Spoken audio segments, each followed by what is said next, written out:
മൂന്നാറിൽ വാഹനങ്ങൾക്ക് നേരെ പടയപ്പയുടെ പരാക്രമണം. കല്ലാർ മാലിന്യ സംസ്കരണ കേന്ദ്രത്തിന് സമീപം ഇറങ്ങിയ പടയപ്പ വാഹനങ്ങൾ തടഞ്ഞു. കാറിനുള്ളിലുണ്ടായിരുന്ന വൈദികനടക്കമുള്ളവർ ഓടി രക്ഷപ്പെട്ടു.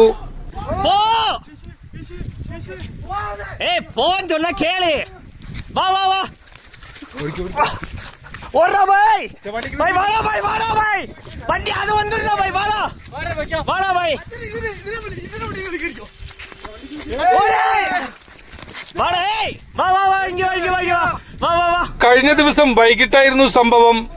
മൂന്നാറിൽ നിന്നും കല്ലാർ എസ്റ്റേറ്റിലേക്ക് പോകുകയായിരുന്ന 2 കാറുകളാണ് കാട്ടുകൊമ്പൻ പടയപ്പ തടഞ്ഞത്.